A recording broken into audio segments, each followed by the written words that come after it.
this lesson, we're just going to create a repository at GitHub, and that repository can be used for the rest of the course or can be used just to demonstrate and work with this type of concept.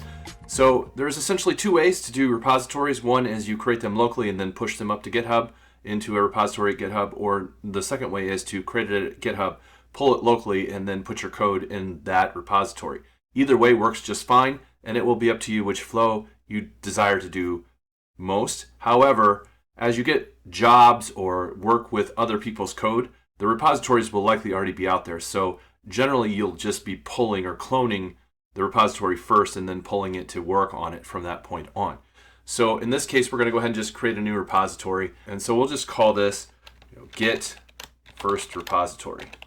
You can name it whatever you want. The name doesn't really matter, except for that will be part of the URL for that repository name. And you should name it something similar to what its purpose is. So if it's for the contact web, for example, I have a repository for contact web.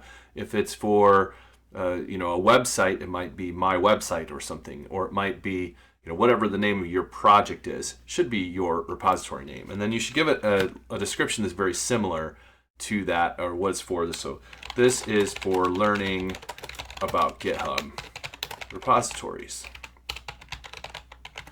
As I mentioned in the video for getting an account at GitHub, in the past you had to pay to do private repositories. Now you can actually make your repositories private for free. So I would recommend doing that unless you have a reason to make it public, just because, like a resume, anything you do at GitHub could be used for or against you when getting reviewed for a job. So if you're just messing around and you don't want people to necessarily see your code, you'd keep it private. If it's something for security reasons, you definitely keep it private. Most of your proprietary code would be private, but you may have some public repositories you want to share if you are looking for jobs. In that case, I would say, make them public. But for this, we don't need to. So when you create a repository at GitHub, you have options. You can add a README file. So you can do your gitignore template, and your gitignore template would be something similar to whatever language you're using if they have one. And if they don't, you would need to find one. And all this is going to do is tell GitHub and Git in general to ignore specific types of files. So we're just going to do Visual Studio. Most of the stuff I do is in Visual Studio or in C#. And for the license, if you make a license available, this is an open source license. An MIT license means that anybody can take the code and do whatever they want with it. So be careful which license you choose depending on what you're trying to do, or don't even put a license on it at all if you're not trying to share it with anybody.